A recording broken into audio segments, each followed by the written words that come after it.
Attention. Welcome to the Different Spectrums podcast. We dive into the wild world of mental health discussions. Get ready for profound talks, a sprinkle of humor and sarcasm, and a touch of colorful language. Just a quick heads up, our show reflects our individual opinions, which may not align with the standpoint of the podcast, our featured guests, or any related corporate entities. Our mission? To illuminate through laughter and satire because everyone needs a good chuckle. Chill out and don't stress over the small stuff. Legal troubles? No, thank you. Cancel culture? Please spare us. We'd rather keep this space lawsuit free. So buckle up, have a good time, and join us as we navigate the vibrant realm of mental health on the Different Spectrums podcast. Today's episode is sponsored by BetterHelp. BetterHelp connects you with a licensed therapist who is trained to listen and give you helpful, unbiased advice. By using our link, you can get 10% off your first month of therapy. So, Naz, as a therapist on BetterHelp, what has your experience been like? I've been doing it since January of 2021, and it's been really fun and exciting. I've been able to reach clients all over the United States and the world. I've had good relationships. I've had folks that I've had for a couple months and a good handful where I've had for almost 2 years now. So it's magnificent. I've enjoyed my time and my clients. I love them. Awesome. You can do it all from your phone or computer via phone call, video chat, or messaging, however you feel the most comfortable. Let BetterHelp connect you to a therapist who can support you all from the comfort of your own home. Visit betterhelp.com/DSP or choose Different Spectrums podcast during sign up and enjoy a special discount on your first month.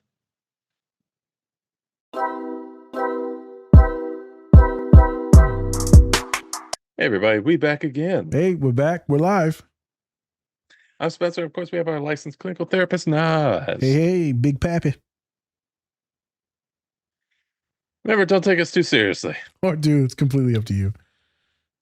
Also, don't forget to rub those likes for us. We'd really appreciate it. So, today, this is a special pod, right? Special. Right? Special. Yeah, special. Right? Right? Huh? Capiche? Uh, this is a show that we were just on called Analyze Scripts Podcast.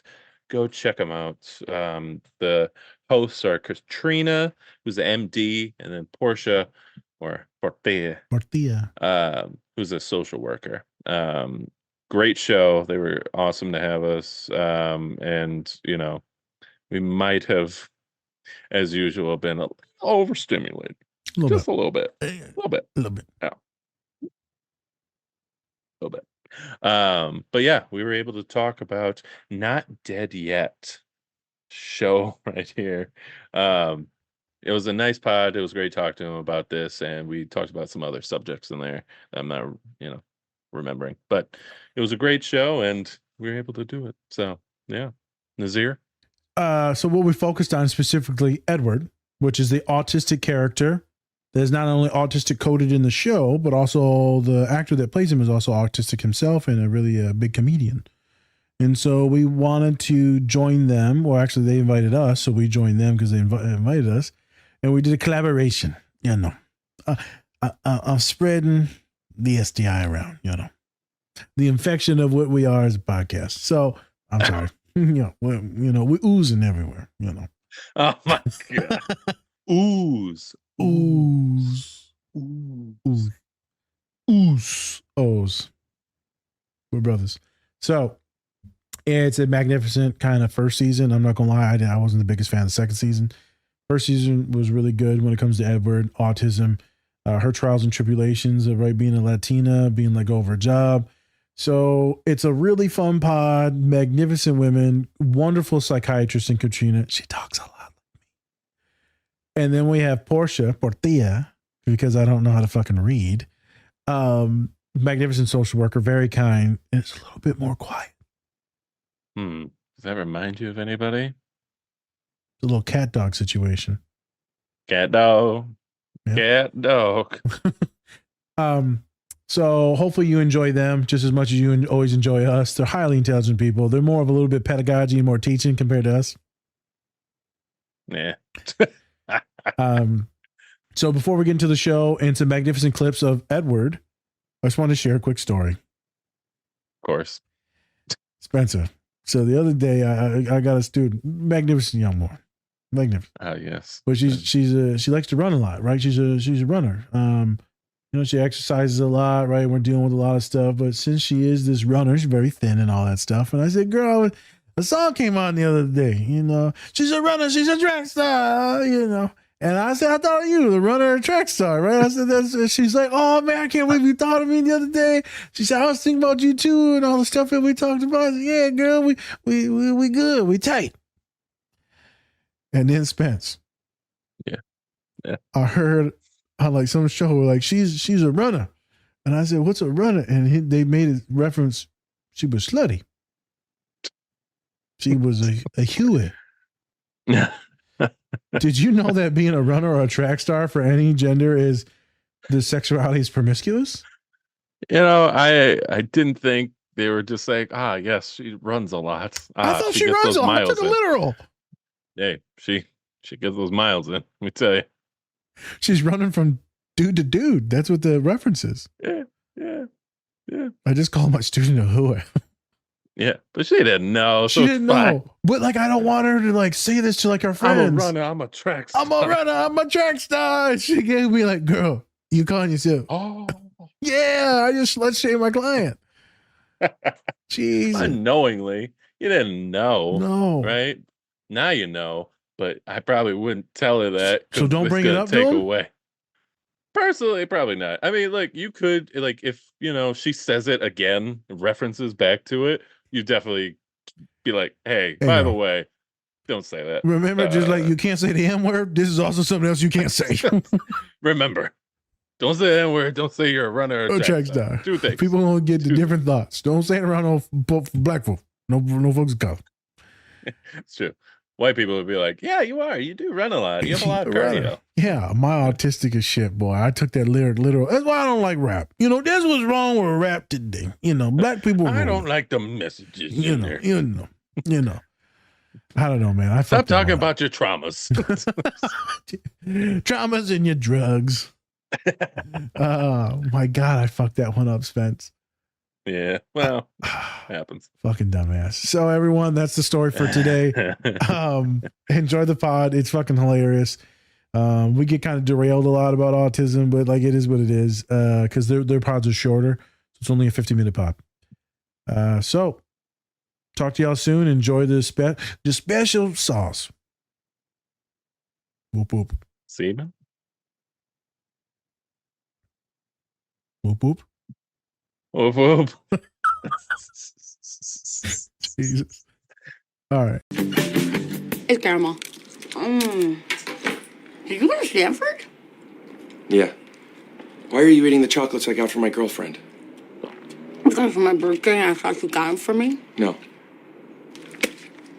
Gross. I'm going to San Diego without chocolates to visit my girlfriend. So please remember to walk Arthur and use compostable poop bags instead of telling the dog just to hold it. And if you raise the heat above 68, the nest will alert me. Aye, Captain.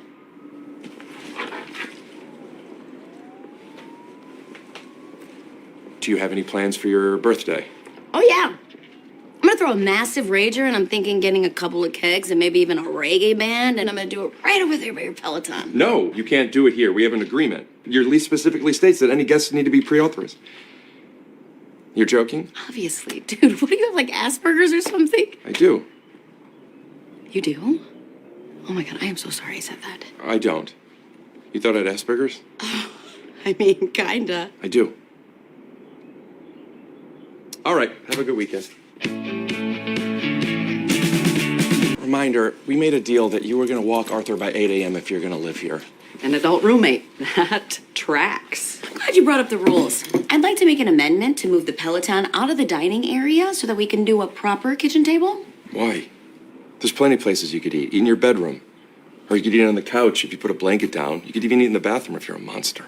Or the breakfast bar if it wasn't so covered in your weird little piles. No, these are important legal briefs, okay? I'm working on a case. Don't put the bowl on the handles, please. My job is important too, but you don't see me hogging up all the eating area. Really? Are you trying to block construction of a minor league baseball stadium on a marsh that's home to the endangered southwestern willow flycatcher, which controls insect population around waterways and wetlands? I could if I wanted to. No, I'm trying to save something that's alive. I'm not writing book reports about dead people. All right, have a nice day.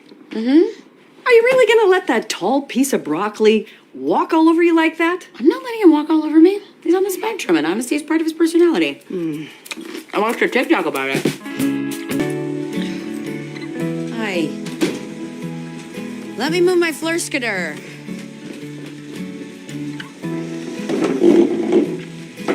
Thanks. Yep.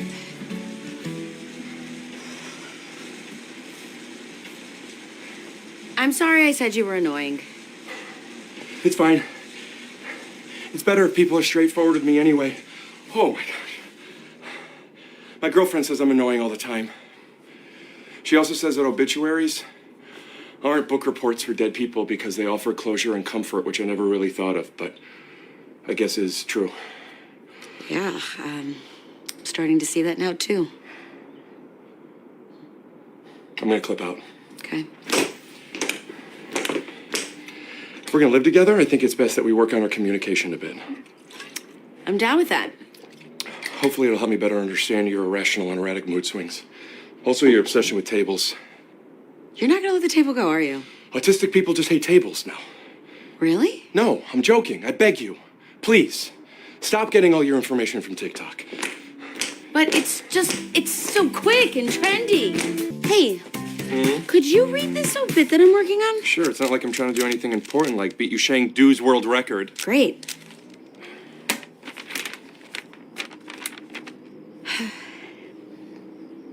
Piper Ashford died? You knew her? I follow her. Of course you did. She thinks deforestation's super sadsies. I think Al Gore said the same thing. Huh. I'm sensing some sarcasm there, huh? I grew up with Piper. She was a real butt munch. But now, luckily, I understand that she was, just jealous. They're just jealous of you is an empty platitude that parents tell their kids to make them feel better. I had 27 childhood bullies, and they were all very well adjusted. Neat. Great. Can you please read this? It's for the front page.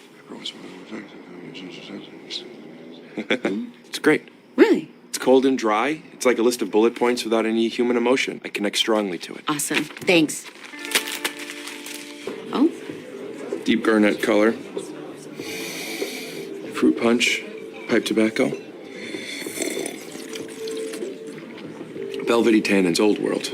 Southern Italy. Is this a 2016 Primitivo? Yes. I hate it. How do you know so much about wine? Well, when I was trying to get my girlfriend, I read an article in Glamour. 10 Things Women Love. Wine was at the top of the list. So, naturally, I learned everything I could about it. Unfortunately, however, she doesn't drink. It's too bad you're out of town this weekend. I'm not. She asked me not to come. Why? Women are complex. Like a 2019 Bordeaux. Oh, can't turn it off. So you can help Cricket. Huh? I did get a new shirt. Oh. No tag, super soft. I'm very excited to get into it. Okay. Yay! You guys are gonna love it. Oh, me and my friends always steal from all the booths. But not yours, of course. Hey, really? You know, it's so crazy that we've been living together for a few months and I don't even know what city you were born in. That's not crazy. I was born in Cleveland. Cool, so as a kid in Cleveland, did you have any pets? Yeah, I had a hamster named Hamster. Adorable. Last question, what's your mother's maiden name? No. What? You're trying to steal my Hulu password. No, I'm not trying to. That's identity theft now. Come on, everybody does it. It's not a big deal. It's like stealing a fun glass from a bar or sneaking a roasted chicken into a movie theater. As a lawyer, I'm going to recommend that you quit talking before you confess to any more crimes. Speaking of crimes, I notice you use a lot of toilet paper in the bathroom. No, I wasn't going to say anything because, frankly, I don't know where to begin, but I think it would be best if you could please just keep the bathroom stocked. Okay, listen, I'll amortize my share from the... What are you doing? I'm packing my lunch. That's not lunch. That's oyster crackers in a jar of peanut butter. I don't get paid until Friday, and I'm 3 payments behind on my student loan, so I'm gonna have to make do. Thank God I picked these tomatillos from the community garden. We don't have a community garden? You just picked that from somebody's yard. Oh, call the produce police. Bye. It's a slippery slope. You never want to watch Extreme Pack Rat with me. Are you kidding? I love when people keep their urine in jars. Speaking of, I have to use the little girl's jar. Can you pause it for me? Yeah, I could turn it off. I could guess how this ends. She gets her life together and goes to her daughter's wedding. Oh. There he is. No, don't you? No, no. Stop it! I wanted to eat those crumbs. I like Charlotte. She's kind and she's smart and she's thoughtful. She's always making my favorite cookies. I totally agree. Charlotte is great. There's some other pressing issues. She's soaking the cast iron skillets in the water. I could hear them oxidizing from here. So why don't you just tell her it's not that big of a deal? You're right.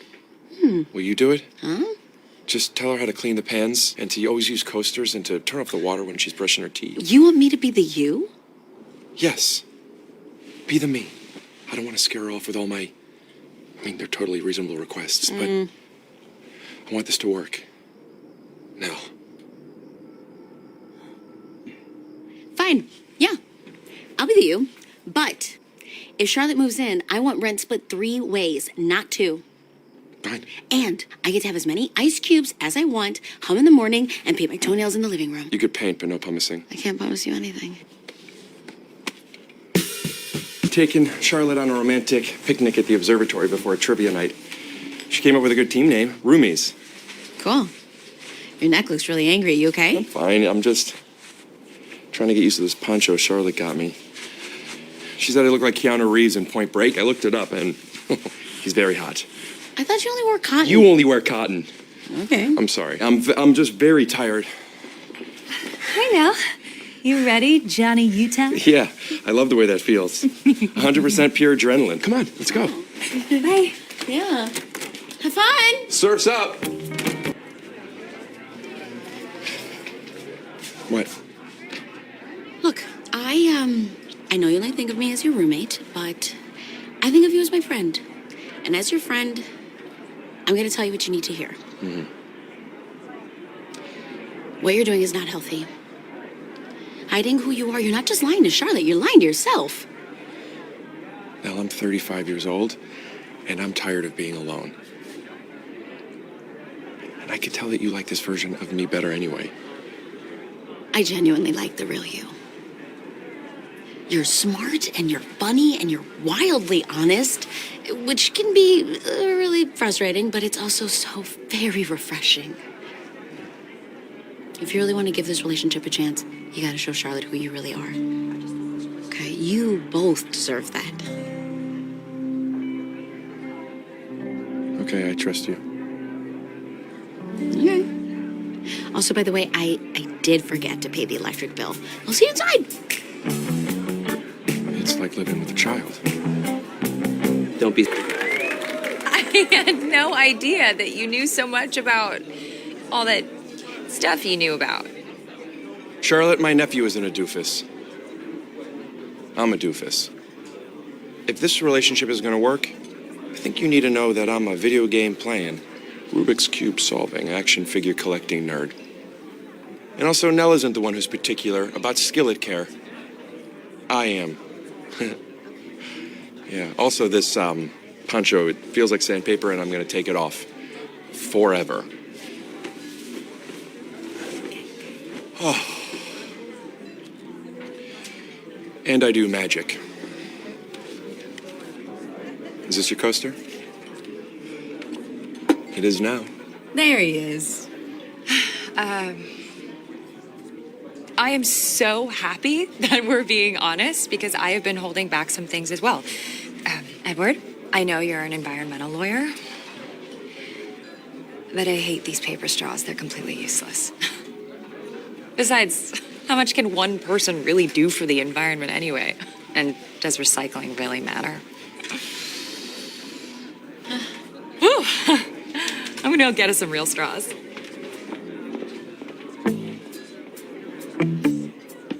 I'm gonna have to tell my parents I'm sleeping with a turtle murderer. Oh my gosh. Are you eating shards of glass? It's bunchberries. Oh, could you please chew them a little quieter or add some marshmallows? I'm working and I really need to concentrate. Sorry, we're not all environmental warriors trying to save the world every second of the day. Neither are you. What is this? Green Swipe, a dating app for Earth lovers? Yes, I want my lover to love her mother.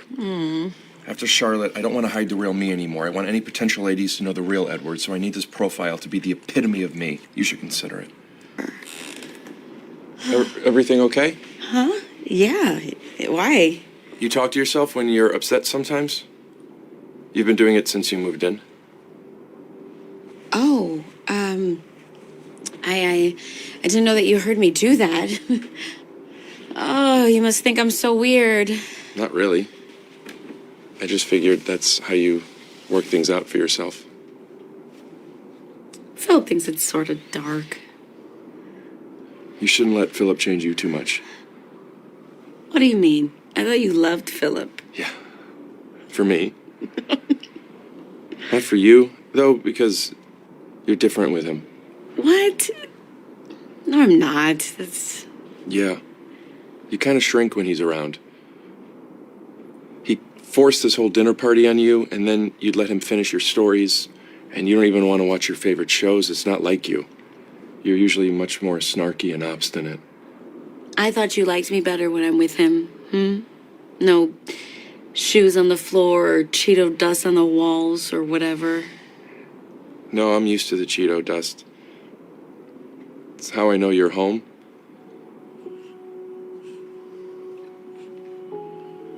I mean, you're the one that told me the person you're with should want to be with you, not some easier version of you that they're okay with.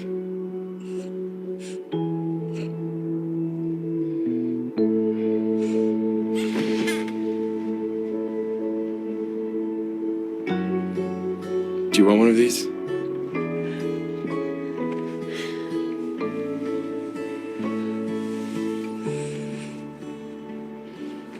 You like Badger Island, right? Only the third season when it's on ice. Hey everyone, I wanted to give a special shout out to our collaborator, Two Nerds Candle Company. Not only do they have great products, but they are also giving back to a great cause. You can tell that they take a lot of pride in making their candles. My favorite is Spock's Monday Coffee. They are also donating 10% annually to support Women in STEM, which stands for Science, Technology, Engineering, and Mathematics. You can use our code DSP or go to our link tree to get 20% off your entire order. We think that this company is great, and we think you will too. So go check them out. Hey, welcome back to another episode of Analyze Scripts. We're so excited that you're joining us, and we're so excited that our two guests are joining us. We have Dr. Naz and Spencer from the Different Spectrums podcast. So they release new episodes every Monday and Thursday. Wow, which I think is a lot of work. So that's impressive. Now, right now in our video, they're holding up fun objects, which I like. Wow, I like all these objects. So to tell you a little bit more about them, Naz is a clinical mental health therapist on a mission to help individuals conquer their challenges. He has a therapeutic toolkit, including CBT, strengths-based, and solution-focused approaches. And he navigates the intricate systems that lead clients to his office, offering all sorts of different types of counseling. If you're not watching this episode on YouTube, first of all, why not? Second of all, please rate, review, and subscribe. And third of all, you're totally missing out all the cool stuff on Dr. Naz's wall behind him, like a really fun panda, a chill pill, lots of cool art, which I have to say I really like. And then we have Spencer. He is a talented marketing professional with a passion for making people smile, which he's already done with us for the first 20 to 30 minutes as we were gabbing. It looks like he's really into social media, marketing, SEO. Spencer, do you want a job? Because we need help with all of this. Maybe. Things. Hey, you got some money? Well, a little bit. I got a lot of student loans, but anyway, so they're joining us. We're really excited. We've found them on Instagram. Which I'm late to the social media game. I think because I was in training for so long and just living in the basement of a hospital. But it's really a cool way to meet people. I know this is a hot take, but we're meeting all these really interesting people who are also in the mental health field, who also love to watch TV and movies and analyze them. So we're really excited to meet you guys and to have you on. Thanks so much for coming on today. Yeah, thank you for the great intro, and thank you for having us on. Yeah. Shout out to ChatGPT for writing those bios. Yeah, that was Shout definitely out. not just like, oh yeah, he definitely does all this stuff with his Yeah. with his clients. You're like, Yeah, ChatGPT, if you I don't want to know why we sponsor didn't us. do that either. Like I I, know. I spent, hours trying to, well, that's not a good word. no. What is the Hello? synonym? Yeah. Yeah. Oof. All right. So today we're going to be analyzing the show Not Dead Yet, which I was just telling them before we logged on, in addition to talking about Beyonce and the song Survivor and Pants. Single Ladies and Levi jeans and House of Darion jeans. And we've gotten into a lot already. But we were saying like it's really nice to focus on something more upbeat when we've been covering a lot of really dark topics lately. So I'm thrilled to get into analyzing this show and specifically the character of Edward, who is portraying autism spectrum disorder. We haven't yet covered that really on our podcast, but we've really wanted to. And so we're really excited to talk about it with you guys. What did Autism. you? I also wanted to mention too that there are still dead people in this show. So we, it's fun Wow. and it's light, but we still somehow cannot get away from like, Ghosts, Yeah. just death, just ghosts, death, I guess, grief, so. loss, wine. Yeah, it's a fun death though. It's Right. it's not sad death. It's more of like, hey, you got hit by a churro cart. You fell off a cliff taking a selfie. Yeah. Yeah. Like that kind of death, not like the Mhm. chained in a basement lit on fire death. Yeah, Yeah. that's that's probably darker than a churro cart, right? Yeah, Yeah. definitely. Definitely. Yeah. They have natural So- causes. Mhm. Yeah, the fire was natural. Yeah. They die of natural causes, not from white people. Oh my God. Wah, wah. I mean, all the scary stuff. Let's be real. Okay, I'm done. Did you guys watch the show Beef at all on Yes. Netflix? Yeah, we actually watched it together. Yeah. Oh, we love that show, and that's one thing my husband said. He was like, "Finally, the white person dies first." It's We like, got it's him. true. Yes. Mission Finally, accomplished. this one time. Thank you, Mr. Bush. Yes.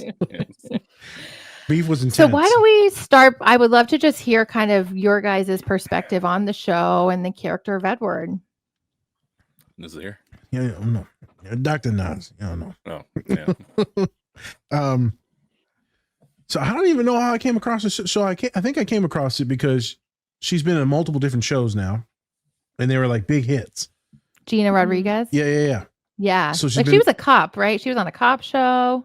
She was also on that. Virgin. Yeah. Oh yeah. Right? Oh, Jane the Virgin. Yes. Yeah. So that was like her Okay. big boom thing. So I was like, okay, let me click on this. And because I watched a lot of like the real CBS, NBC, all those like prime channels, right? I watched the sitcoms on there because they're pretty good. So I'm checking it out. I'm like, okay, dude's autistic. First episode. Yeah, I'm hooked. And then, I enjoyed her character. I enjoyed the other kind of the romance thingies too, but like the pitfalls, she's being an idiot. So she's not like this Barbie type figure that we see a lot of women being portrayed as in TV. She's just trying to figure it out. And life is going to shit. Average like body type, like all of it is very like just easy to watch. Also, her friend, I forget her name in the moment, is also, this is one of the big reasons, she's one of the stars of New Girl. And so that's what, she really attracted me to that. I'm like, okay, I'm gonna watch her just to see what she does. Because all the other characters from New Girl, like I watch their shows too, just to see how they are. So that's I what. think is that Sam, Yeah. Yes. her friend? Yeah, played Yeah. by Hannah Simone. Yeah. Yep. So that's what also drew me in. And then what kept me there was like Edward. And, they always portray autism as like this cold affect, like unwilling to be intimate or to talk to people, to, come around to be warm. And so I was like, okay, I can already see the character arc is they're going to both hate each other and then they're slowly going to love each other. Like, I get it. We see that in a ton of different movies and shows. And that's what does end up happening. Overall, I told you season 1 was magnificent to me. I think later on, I end up seeing that the comedian, the dude who plays Edward, actually is autistic. And I saw him on a podcast in real life. Like he's legit autistic in real life. And so he talks about the struggles of being autistic, right? The things, because he got diagnosed later in life. And how has that been for him? And then now he gets to be this comedian, this dude, this actor that plays a figure. And so what a lot of autistic folks are talking about is, how come it isn't our folks playing our roles? Mhm. It's the same thing when like why you got these white voice actors playing like brown roles. Mhm. You know, Mhm. why am I watching a show where it's supposed to be Egyptian and it's like, you know, what the hell's the guy? Mark Wahlberg? Matt Damon. Oh. Matt Damon. Yeah, Matt Damon being in like oil tan. I don't understand. Yeah. And so that's what drew it to Yeah. me even more. I grew more appreciation for it. And some of my clients have told me like, holy shit, this is really cool. Hmm. His representation, and then I'm done talking, is not the representation for all folks on the spectrum though. That just one dude. Correct. Just one dude. Mhm. So there's some of it. But that's not what the show's actually about, right? You guys know, you can talk about what the show's about if you want to. You know, it's about Well, dead and people. I think I like that you just said that because he also says that in the show. You know, he's like, I have autism spectrum disorder, and like that means some things for me, not for others, Yep. something else for others. But this is like my experience with it, and I think like that getting that information, episode 1, like you know, a little bit of information on, you know, it's not Asperger's, just does not exist anymore. It's autism Right. spectrum disorder. It's not what you're learning about on TikTok. And, Right. you know, it's a different experience for everyone. I was like, you are hitting all of these It's so very important. details in like a 20-minute sitcom. And I And think like really early on in the first Yes. episode was really cool. So I think some shows that have maybe an autistic person being portrayed on it don't get any of that right in like 10 seasons. And it's just like, so I think that also, you know, drawing us in was like, okay, like this seems more legitimate. This seems more researched. This seems more personal. Yeah. And I think we all can say that that was appreciated. I agree. Yeah. And I also liked how in the show, I would agree, Portia. I think like when we do see autism on the screen and they're talking about, oftentimes, at least from what I've seen, it can be more of the like cold, socially awkward version. Whereas I liked in this show, he was a little socially awkward, but not like in the way I guess I've seen it portrayed at other times. And I also loved how it showed him sort of talking to his girlfriend and how he was really interested and sort of being curious and open to how what he says might land and wanting to do a little better. Like when she would say, like, you know, obituaries aren't weird. You know, some people find that it brings them closure and, you know, they can remember their loved one. And he came back and said to Nell, like, oh, okay, I get it now. You know, like I kind of liked seeing that. So he Like develops like this cognitive like empathy at that moment in time. For a lot of folks on the spectrum, you know, it's black or white in one direction. And then someone teaches you something, you're like, oh, so now I'm in your shoes. Now I get it. Now I get why you would think or say that or feel that. And so for a lot of my clients, me specifically, that's what it takes. Is someone to give us this other reference point, this other data point. And now like, oh, okay, so it can be way over here. There was the one scene, Spencer, we'll show this in like our pod. But it's hilarious. He's like, so he sits down at the wine bar with all the girls. And he's like, you know, I learned all this stuff about wine because I read this one episode of Cosmo. And it said that, you know, women's number one thing that they love is wine. So I learned all about it. He learned literally everything about wine, everything. He's like a sommelier. Which Yes. takes like decades for Sommelier. people to be. He's like, and then I started dating her. She doesn't even like wine. And he's like, what the fuck? Like, why did I do that? This was a bad choice. I could have did so many other things. It's like when I show people my toy collection, I'm like, why did I show them this? Or I also loved like right at the beginning. So just to like talk a little bit about the premise of the show. So it focuses on the main character, Nell, played by Gina Rodriguez, who is like coming back from living abroad where I think she went to England or something to be with her fiance, was going to marry him, blah, blah, blah. Needless to say, the relationship didn't work out. So she's coming back home and going back to the job she had before as a writer or reporter for a paper. And yet like all the people she worked with before have moved on. They've like, you know, elevated their role. And now she's placed on the obituaries. And she's like, what? And then at the same time, she's living with Edward, her roommate, who is played by Rick Glassman, who is an actor who identifies as being on the autism spectrum. And then his character is also on the autism spectrum. So that's who we're going to really focus on today. And then also she sees dead people. Okay. So like basically whoever's obituary she's writing, they're like following her around and coming to her to teach her things, I think. And so that's also like an interesting twist.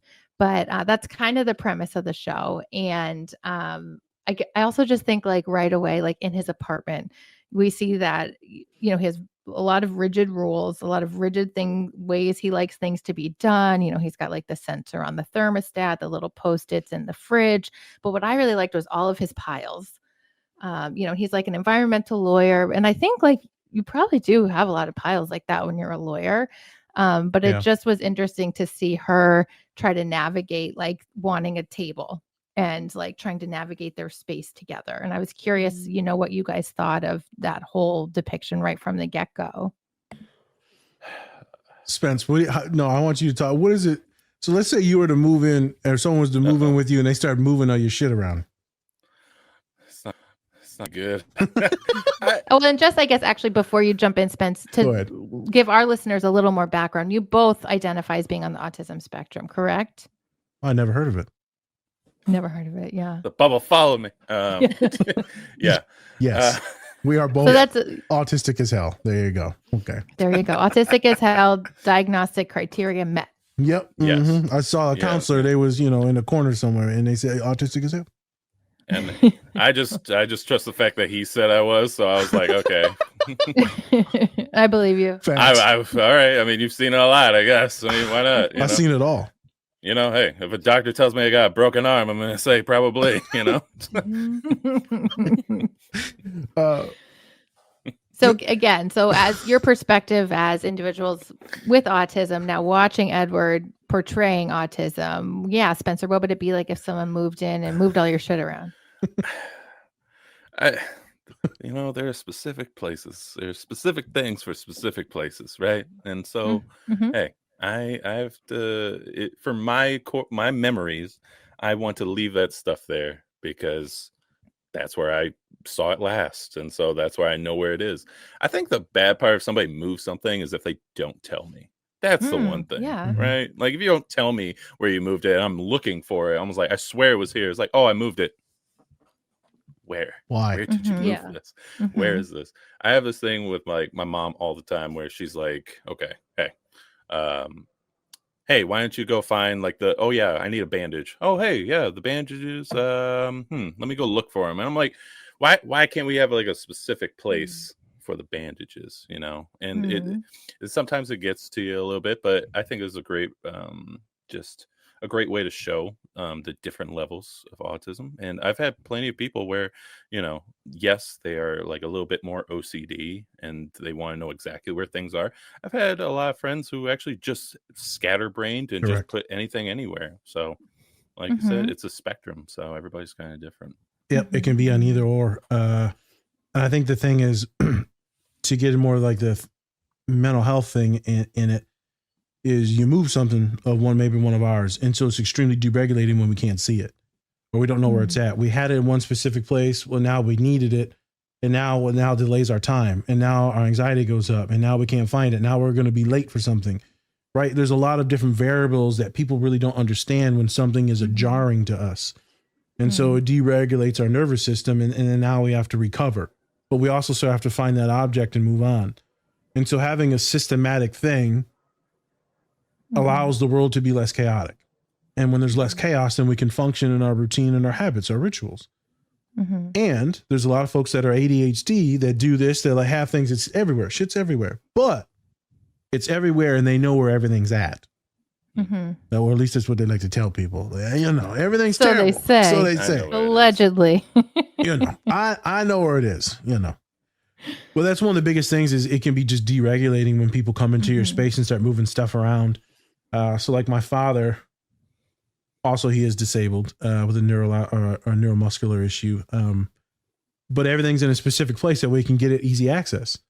But also he's autistic as hell too. And so if it's not in that place, he's like, why are the scissors not here? Again, it's disturbing, deregulating. So I think that's what is cool with him, Edward. So he's got all these piles, right? And all these different things. Well, he needs to be a little bit more obsessive because of his job. You got to remember, he's also very passionate too, though, about the environment. Right. Very passionate. And you'll see that in the later episode when like this girl he's dating is like, what can one person do? Like the environment doesn't mean anything. He's like, oh my God, I hate her. And it's like that. Quick. Quick. Yeah. He literally says she's killing all the turtles.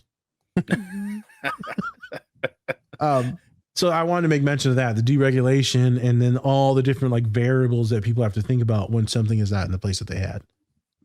And I think at least clinically, I see that as well, or I don't maybe see it as much anymore, but I remember my training, like working on the child adolescent units, when we would have patients on the unit with more severe types of autism spectrum disorder, where it's like that. But if it's like when your routine gets changed or there's something out of the ordinary, like this would happen a lot when, if these were young children, if their primary caregiver was going away for a weekend, for example, or something like that, it would be very dysregulating. So in a lot of ways, that's kind of exactly what you're talking about, but taking it from like the concrete sense of the stuff around you, the stuff you can see, to more of that like abstract sense about, you know, your time, expectations, predictability, stuff like that can be really challenging. For sure. It seemed like he was what I kind of took for like masking when he was dating his girlfriend, right? Yes. So he was like, we see her get up to go to the bathroom and he like immediately moves the cup that she put down, not on a coaster, to on a coaster, or in a different area. And you see him kind of like getting, I would say, you could see him dysregulated, and he's like holding it all in and like being really appearing to be really open and like fine. And he puts all of his hobbies away and he's this totally different person, which then I keep wanting to say Gina, but not Gina Rodriguez, Nell, which Nell starts to be like, that's weird. Doing? Like, you're okay with her doing that? Like, but you told me I couldn't do that. And I think that, you know, it's exhausting. We see him say, I'm so tired after these weekends. And I think like there's a lot of expectations and, you know, kind of the push and pull in the field of like, right, how much are we as neurotypical should change, right? Someone with autism, and like what's appropriate, what's not, what are good expectations to have, where are we doing, what's it called, like the behavior modification. There's been definite Applied changes behavior over analysis. the years. And kind of like things that we're not liking that have been occurring. So I think I didn't know if you guys could talk a little bit about that for our listeners, to provide some like education, just about what is masking, how it can be exhausting, and just the expectations about, you know, being, you know, in a world that's neurotypical and kind of existing. For sure. I'm gonna go ahead and say a few things. I'm gonna kick to Spence to talk a little bit more about what is masking. So when you're talking about autism, everyone has these different words on how to identify what it is. Or is it person first, person with autism? Some folks just like saying I'm autistic, or I'm autistic as hell, autistic AF. Some folks will say, you know, the lower functioning, higher functioning, we don't say anymore. It's more, you say higher support needs or lower support needs. Because a lot of things that we see autism to is just the ableism in it. And so that's why we created this whole line of merch, not trying to publicize the merch, but just be different. So there's different versions of ability, right? We're all on this different abilities, differing abilities. And so when you see autism and like folks will say, you know, it's more severe, or it is more severe, but there's more neurological issues. There's more cognitive issues that is there. That's not just the autism. That's a bunch of other stuff too. Right. So people who think autism is, you know, it's a disability. And for a lot of folks, it is. Some folks it's not. Right. It could be a strength in certain ways. Correct. And then some folks don't like that either, because now you're talking about superpowers, and then that negates all the people that are super struggling with it. So what I found out when you're talking about autism is no one's happy. As someone that just commented on one of our posts. You should have merch that says that. Maybe we'll have merch that says that. No one's happy, and everyone sees ghosts. That's America. No one's fucking happy. Let's be real. Hashtag. Yeah, everyone's masking. So more background. Our podcast is majority women listeners, or women identifying listeners that are neither neurodivergent or black and brown. And by majority, I mean 80%. I assume your following probably has a really high rate of women listeners as well. And so this masking really ties into women, because they're starting to study it more and more. Because my dissertation was, why are women aren't getting diagnosed? But now they are getting diagnosed at a high rate and clip. Well, it's because there's more education, there's more things going on, right? But women appear different in different ways. People don't really know why. Maybe it's testosterone, but a lot of it goes back to masking and the gender expectations for women versus men. For sure. And how we allow, you know, women to be or not to be. unless we keep, training and training and training, be more empathetic, be more kind, be more understanding. Also shut the hell up, where the boys can just run around and do whatever they want. And so you're trained to be this empathetic perfectionist where the boy can be like the little idiot just running around. Not all the boys are little idiots running around. I'm just talking out loud, thinking out loud. So then ties in this masking, which is correlated with the highest rates of like anxiety and depression, because like Edward, you're exhausted. Yeah, for sure. So Spence, me and you talk about it all the time. What the hell is this masking thing? Yeah. I mean, and do you do it? Everyone does it. What are you talking about? Everyone does it. Good point. Literally, everyone does it. So nobody's alone in that fact. I actually have a friend who suffers from anxiety. Also, had depressive in there too.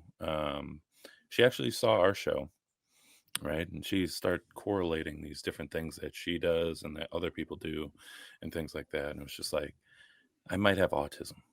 And I was like, yeah, I would say so. Yes. Very into D&D, very into, just like if something kind of like goes off like a certain path that she's used to, then she kind of deregulates like we talk about. So I was like, yeah, totally. You're autism. And I talk to her all the time about how, do you mask? And she's like, all the time, all the time. And it's so, and honestly, when we've talked about this before, where that masking also causes the anxiety, for sure, that being way more depressing, because for sure, because you're trying to be something you're not in front of people, and you're just trying to get by, and that's just, it's just so tiring, right? for sure. And I think a lot of the times when people are diagnosed with autism, they have some excuse me, sorry, churro. When you are actually diagnosed with this, you have something to relate it back to, and you actually have something that you can connect to and say, okay, this is why I'm doing this. Maybe I should stop doing that, or try at least a little bit less and less, so that then I can be a little bit happier in my day to day. I go through that. I mean, I go through it, trying to get, I'm terrible at job interviews. I'm like the worst job interviewer ever. Shout out to all the people that might hire me out there. But I'm bad at it because I'm trying to mask, and it sounds like I'm disingenuous when I do it. Yep. That's what it sounds like. And, that's why I like having conversations during interviews. They're a lot better. And also I don't have to remember like a shitload of things to try and, get this job, even though I know I can do it. And if you give me some time, instead of just like being in the moment, I can do it for you. Yeah. And that's how, and we've also talked about this, about how a lot of people who have autism are jobless, because we have to try and get those, we have to try and be kind of on the norm, but it's a very hard thing to do sometimes. The job interview stuff is tough. So the statistics right now are like roughly 90% of folks that are diagnosed on the spectrum are unemployed.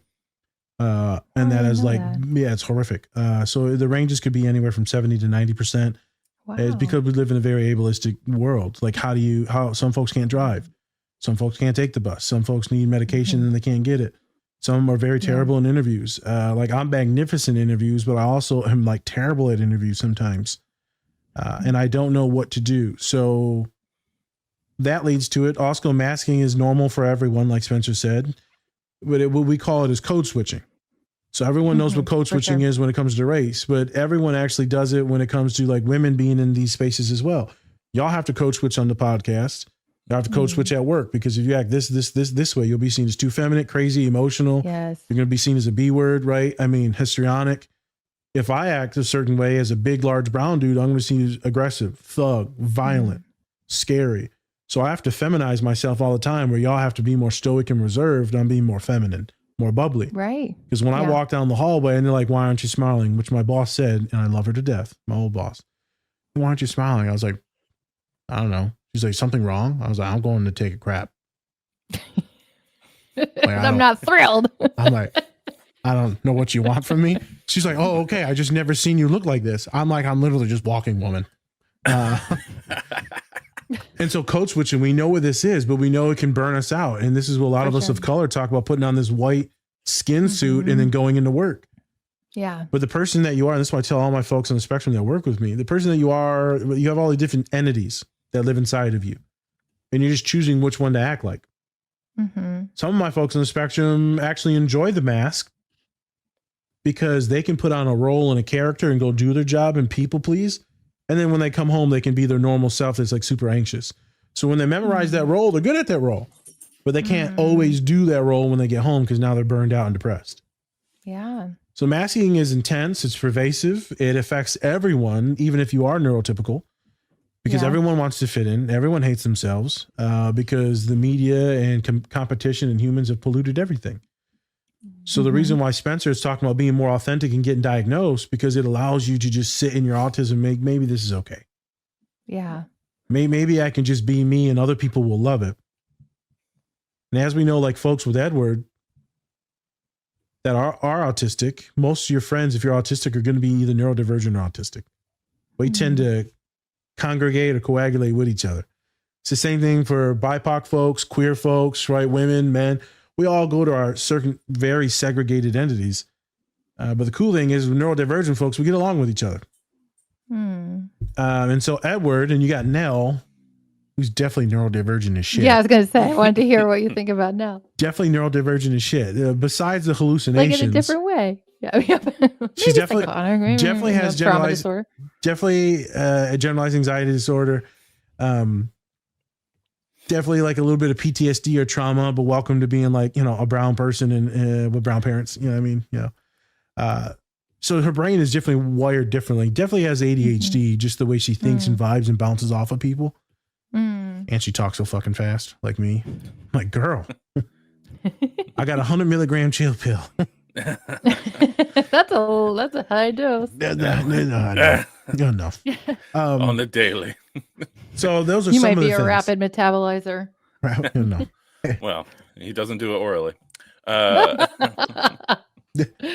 but I think Naz, what you're saying is so true about masking that I think all of us can identify with that in some way or another. 100%. It also reminds me of all the women, at least in my clinical practice, who I end up diagnosing with inattentive ADD, but in their like 30s to 50s. Yep. And we talk about how it just wasn't picked up when they were kids because they were the quiet, distractible girl who wasn't causing a ruckus. And they were smart enough to get by until the demand on them they couldn't anymore. And usually I see that in my practice when you start having children or when you're going through menopause and like just the demands on you with your job, your kids, you might be caretaking for elderly parents, things like that. Once it's too much, you just can't function anymore. And I'm not sure about your experience. I would imagine it might be similar though. Like when you receive a diagnosis later in life, on the one hand, it can be so validating. You're like, oh, of course, I totally identify with this. And then on the other, at least a lot of my patients have this like immense grief. Like, man, I lived my whole life not realizing this. I've been carrying around so much shame and anxiety and a lot of times depression. Like a lot of times sort of the diagnoses start to add up together because it just wasn't picked up. And I would imagine at least some people who get diagnosed with autism later in life might experience that too. 100%. But it gets even more polluted because you'll have your clients that will say, okay, so I'm autistic, so I can't have kids. I'm like, why can't you have kids? Because if I have kids, then they're going to be autistic and I don't want to put that on them. So then this eugenics starts to come up where they don't want to pollute the gene pool. I'm like, bruh, those ones are devastating to deal with. Yeah. Sometimes there's anger because their parents or other people didn't tell them sooner. Cause like everyone knows that this kid's autistic. Everyone knows. But no one says anything and they just allow them to assimilate, which is fine. But then also would have been really nice for that person to know, that way the relationships could have been better. Like they could have worked on some other things. They would have been more accepting of like who they are and the echolalia, different things. I'm thinking of certain individuals I used to work with that were like legit all-American athletes, but no one tells them anything because they're afraid because they don't want to be mean. I have parents that don't tell their children, then they work with me. I'm like, so you're autistic, kid. They're like, nah, man. And then I talk to the parents, it's like, oh yeah, we had him diagnosed at like 5. I'm like, you never told the kid? No, I know. I really wonder about that. And they're like high support needs too. I'm like, you didn't tell the kid with high support needs on why he was getting the support. So it can be awesome and validating. It also can be terrifying. There could be grief. There could be anger. There could be hostility. People will go. I never tell people to like fully trust me. Who the fuck am I? I'm just some random dude. Go ask your friends. Go ask your family members. Well, let's do some consulting. And then sometimes when they bring it to family members or friends, they're like, no, you're not autistic. So sometimes it backfires on me. Sometimes it does. But then a lot of times it's like super validating and their friends are like, oh yeah, it makes sense. Yep. Or they'll be like, so I love it when the friends say so. I don't care. Okay. Big deal. You're still you. I don't care what Nas said. I'm like, yes, this is the type of friends you needed. I'm also like, girl, your friends are all autistic too. We're going to get to that in session 3. Well, so before we move on, let's just go through real quick in broad strokes, the DSM-5 criteria for autism spectrum disorder, just to put it out there. So if anyone's listening to this thinking like, I'm resonating with some of this, or just in general, I think a lot of people might be like, what is it? So the way we define it these days is persistent deficits in social communication and social interactions across multiple contexts. So again, this isn't something that's happening just with like one person in your life. It's sort of more pervasive. And some examples of that would be deficits in social emotional reciprocity. So for example, a difference in like back and forth conversations or having trouble reading someone else's nonverbal cues and responding to them. That can be challenging, as well as some difficulty developing, maintaining, and understanding relationships. And we kind of see that with Edward and Nell. And yet what I really liked is that we also saw that it didn't like entirely get in the way. This isn't the character we sometimes see with autism who like has no friends or like, you know, is driving everyone nuts. Like it's kind of like lovable about him. You can work with it. And I did really like that we saw that. Another criteria would be restricted and repetitive patterns of behavior, interests, or activities. I think that's the thing that comes to the mind for most people probably, are like these stereotyped repetitive motor movements, what we might call hand flapping, stereotyped actions like lining up toys, like when children are playing, instead of playing with the cars, they might really enjoy just lining them up the same way over and over. And then sometimes there's also stereotyped speech. So saying the same phrase kind of over and over, or things like that. This is also where that insistence on sameness, that inflexibility can come up. I see you're laughing, Naz. What's up? Because Spencer knows I am just terrible. What do you mean? I don't know. I just get things stuck in my head, and then I do the same thing. Yeah. And if he gets a song stuck in his head, he will not shut up. Like ever. Single Ladies? Oh God. What was the last song that you were doing? No, it's the One Tree Hill. I don't want to be anything. So that was stuck in my head for like a that month. Teddy Geiger song. Yeah. I had to hear that for like a week. Yeah, that was intense. I'd literally just be screaming it in the hallway, and people are like, the repetitive movements. Real quick, I want to go back to that. So a lot of it, what you'll see is the rocking, and you'll think that they're having like a panic attack or so they're anxious. No, they're just vibing, doing their own thing, just rocking.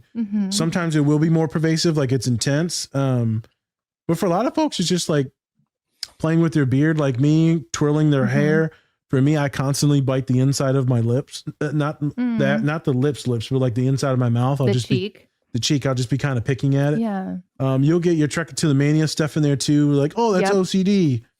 Okay. Well, that's one data point that might lead to like an autism diagnosis. That's one data point. For sure. So there's a lot of different things that other people can do. Fidgeting, leg rocking. A lot of it feels ADHD-ish when it comes to stimming. Also, you'll see the people that tuck their hands under their legs, or they'll curl up into a ball in your office. That's a different version of stimming too, or compression, we like to call it. Stimming's a wide range of things other than just the hand flapping. The hand flapping you rarely see unless someone is exacerbated in emotions. So they're either really happy, then they'll start to stutter a little bit more. Maybe the echolale will come out a little bit more, which is kind of the repetitive verbal behavior. Or they're like super anxious. And then that's when they start to get more, outside the box. So there was that cool point about that one. And then the repeating things, holy shit, man. If I was actually to say all the things that I repeat, like I would not say anything other than just random shit. Like in your head, you mean? Oh yeah. I'm thinking stuff Yeah. all the time. Like you say one thing and I'm like, I have like 5 different jokes I want to say, a couple cancelable things. Like there's like 7 movie quotes. And I just And sit so is there. that an example of masking, if you don't mind me asking, that Yes. you have learned not to say those things Oh, well, for one, yeah. or that you hold yourself back? How would you have a conversation if you're always interrupting? I would be canceled immediately for some of the intrusive things that I would say. Yeah. You know, let me tell you something here, girly. You're like, Yeah. let me not go there. Well, Yep. hey, But I think that just goes to show, like, even in, I guess, ways like that, like when you're always, like you're saying, it's just mentally really draining, I'd imagine, It to could be. always be checking yourself. And you just don't want to hurt anyone too. Yeah. And some folks that are on the spectrum will have like an intrusive and impulsive thought and they're like, oh, I'm a piece of shit. No, I just know this is how my brain works and I just need to tune that out, focus back on you. Mm. So I'll laugh and Spencer Yeah. picks it up that I'm laughing with y'all and he's like, shut up, Nas. yeah, don't do it. Don't do Do it. Don't you say it. The election was rigged. You know.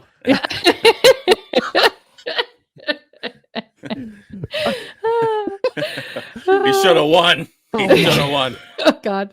Can't they just all go away? Just let them all go away. Let me get this hat for you real quick. Oh There my you God. go. There you go. It's There a we red go. hat. It says be Talk. a man, but it looks like a Oh, I Magna love hat. that. Yeah. I love that. I like See? that. See? You guys are good at merch. That's thank him. you. I love that. Oh my God, I love that. I know I've seen some of your shirts and stuff, and I love it so much, Real quick. especially for men. I want to ask something, and then we're gonna get back to DSM. So Yeah. I've noticed that you're the heavy talker like I am, and then Oh yeah, no, I'm sorry, Portia. and then Portia is more like comes in with the Spencer. support. So Portia, is that kind of the vibe on how it always is? Because I'm like, y'all give off an autistic vibe too. Don't get it twisted now. I think when we have guests, I just talk less, and I think Katrina talks more. I think when it's just us two, I think it's split. But that's my noticing. Yeah, no, I it's don't not know. split over I think here. I'm not quick to like jump in. I think I like am thinking of something to say, waiting for a pause, and sometimes the pauses don't come. Oh, So, sorry. you know. I gotta be more mindful of that. So I need to also work on, right? I also Jumping always in drink more. a cold brew on podcast days to try to be more entertaining. So maybe that makes me a little too impulsive or Okay. talkative. Well, we're gonna And I don't drink any excuse your. caffeine. I'm Okay. very undercaffeinated. There you And I'm go. over caffeinated. Quiet. Well, It's a good medium. you know, Yeah. doctor, we're gonna excuse your misogyny here and let the women talk now. Okay.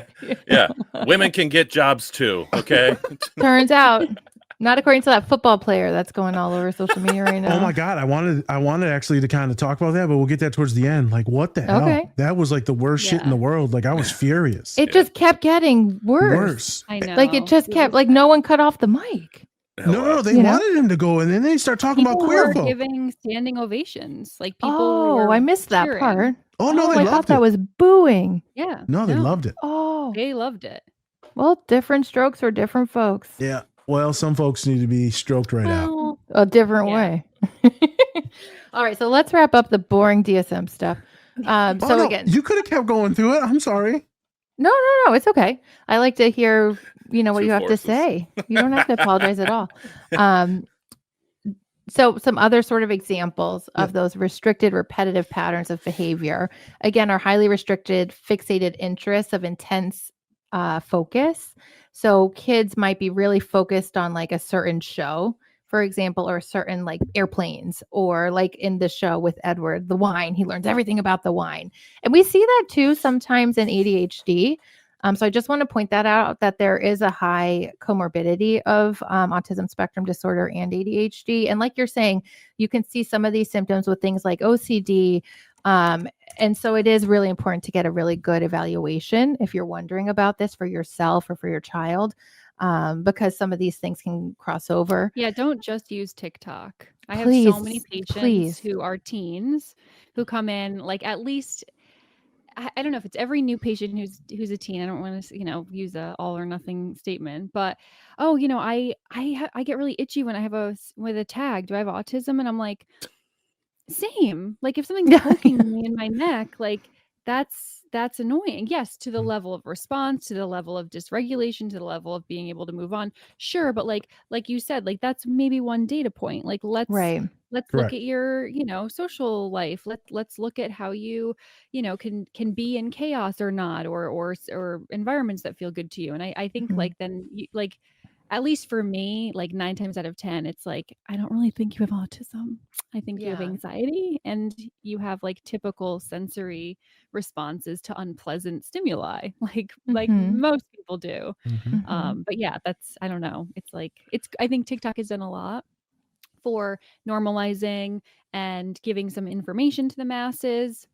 Great. And, not everyone has borderline personality disorder. Not everyone has autism. Not everyone has ADHD. So, Right. Totally. yeah. And also with that, I just think that, yeah, like you said, too much of a good thing can be pretty bad, can be detrimental.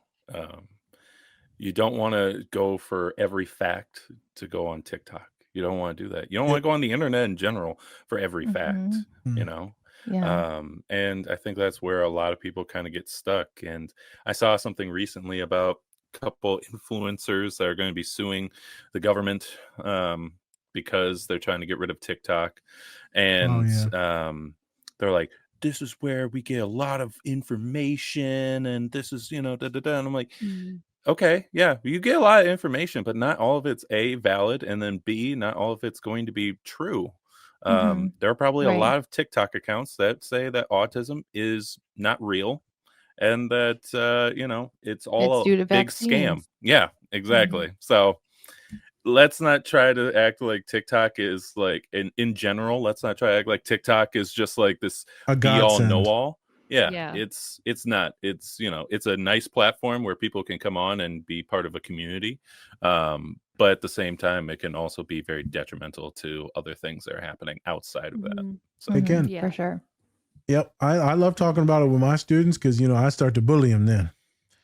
Oh, okay, TikTok now. Oh, you're TikTok doctor. Okay. TikTok doc. TikTok doc. 30 seconds. That's all it took to It's really all- hook you in, huh? And you got autism already. But it's some funny stuff. So, like you said, it's one data point when it comes to autism, Portia. And then, but now you start looking into all the family history. Now you start looking at their mind. How does their mind work? So a lot of therapists won't actually look at how their mind works and how they itemize things or organize things, how they experience other humans, how they empathize. Is it cognitive or is it emotional? Is your mirroring too much to where you're like destabilizing and crying? How's your pathological demand avoidance?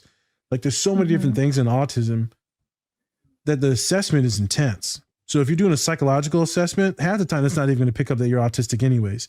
Not for the women, because it's made by white dudes for white dudes. Like everything. Correct. And so it's not going to pick up women. And I'm not going to lie, I suck at diagnosing my people of color.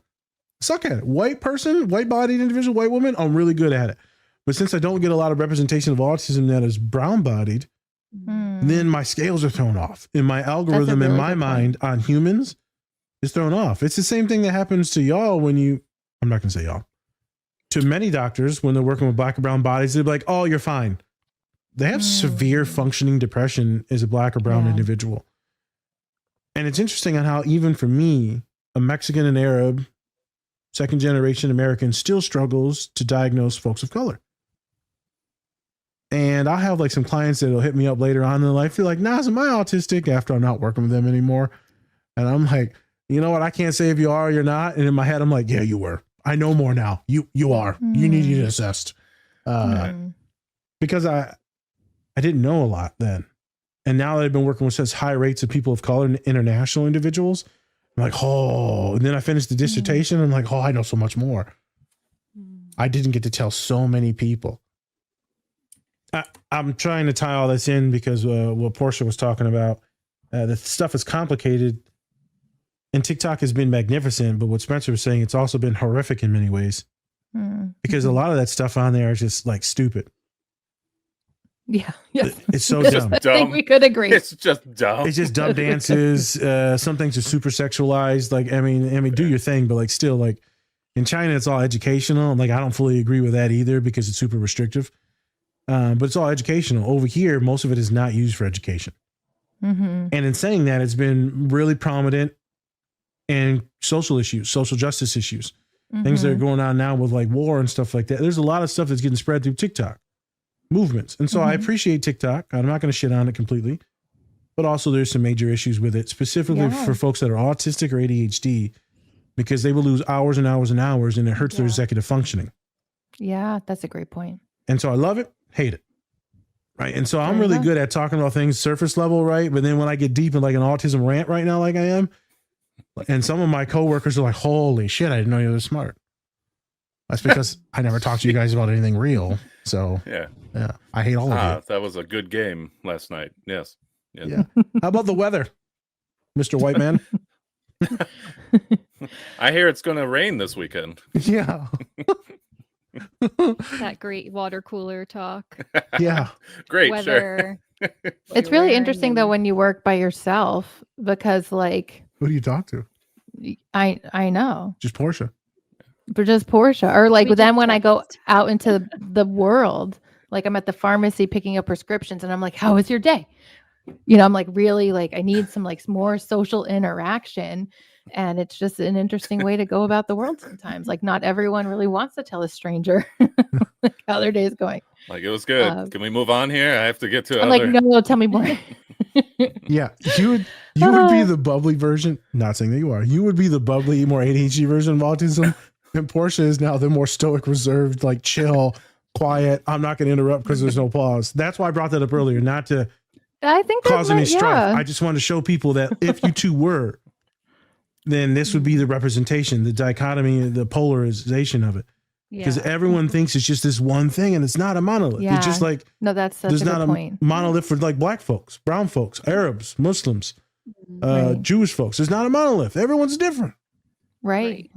I do have to share a funny anecdote with that because I am an only child, which now explains is a like, and I was, I received childcare from this family that we were really close with growing up who had 8 kids. Jesus. And I was sitting Literally, at the beach Jesus. with them, Yeah. a lot of kids.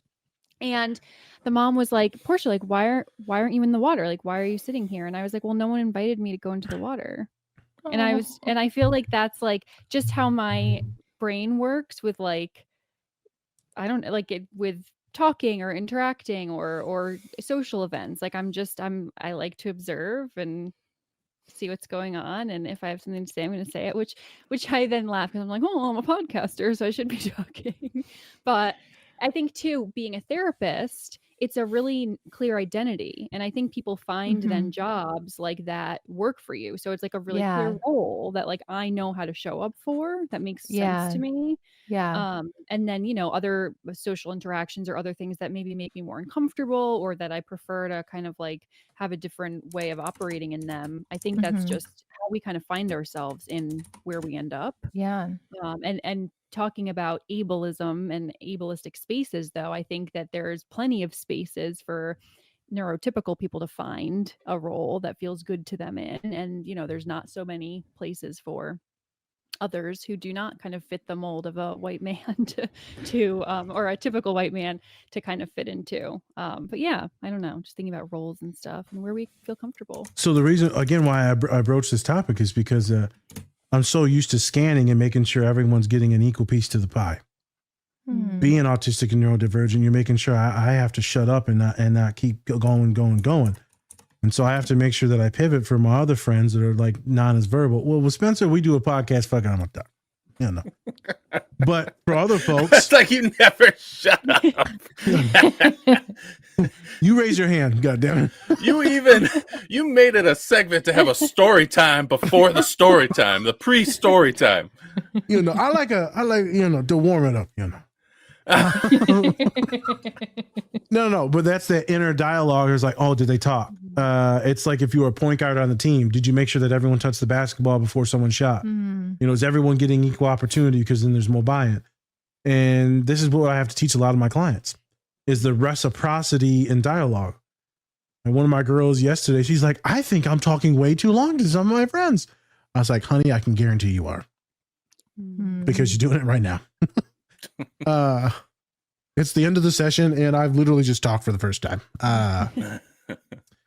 So that's why I cut into you, because I'm thinking about all my other clients and making sure that my other kids are being heard, my nonverbal kids, because they need to be part of the conversation too. And sometimes they freak out because then I'll call them and they're like, oh my God, why have you done this? No, I think that's a Literally. great point. I think that's a Mhm. great point. Yep. Well, so as we wrap up today, anything else on your minds before we sort of let our audience know where to find you? Spencer's face. You're such an idiot. What?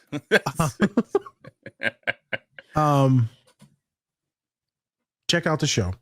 Right. It's a good representation of something, what an autistic person may look like, the day, the life, the rituals, but just one version. Mhm.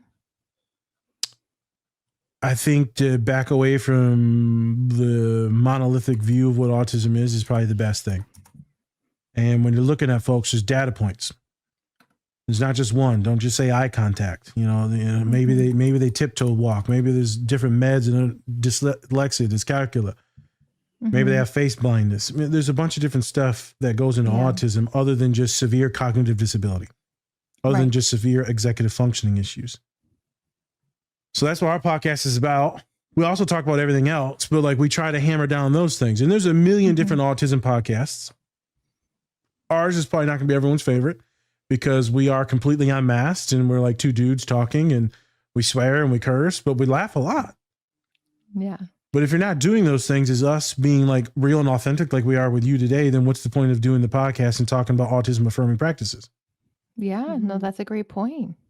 And so some folks will come on the show and they're like, this is a blast. It's supposed to be. Because everything you've been doing on other podcasts is masking. So why would I force you to do that when I don't want to do that? And I've watched y'all pod. Y'all don't do a lot of masking. You're doing a lot of good. You do more intellectualizing like therapeutic shit than we do sometimes. which is good. I'm working with Spencer. I don't have the talent. You don't have the talent. I don't have the We talent. can use some of Spencer's SEO talent. Hey, there you go. Yeah. He's good at that. Talking and Well, so if you would like to hear more about the Different Spectrums podcast, please check them out. Again, your new episodes come out twice a week. That's awesome. And can you just let everyone know where to find you on social media so they can check everything out? Yeah. So if you want to go to Different Spectrums Podcast, we're on Instagram. We have a TikTok. We're on Facebook. We're on X. Are you on LinkedIn? I keep hearing like we are on LinkedIn's LinkedIn. the new thing. See? we're on LinkedIn. Yeah, we're getting on there. And then we are also on what's that last one? It's like X, but not Pinterest? no. What's that other one called? I don't know, man. You said them all. It's like Twitter, but not Twitter. Threads. There you go. Thread. Oh, Threads. Threads. Yeah, we're on everywhere. So go Well, check yeah. us out. Nice. Different Spectrums Podcast. We have a link tree. We're also sponsored by great company called BetterHelp. So go check them Awesome. out. Awesome. 10% Love off to your try that. first therapy session. Oh my So, gosh. use the code DSP. plug. Yeah, that's We it. love it. And you can find us at Analyze Scripts Podcast on Instagram, TikTok, and YouTube. And we'll catch you next Monday. Thanks for listening. Bye. Bye. Oh yeah, we have a YouTube. Sorry. Oh my gosh. Shut up.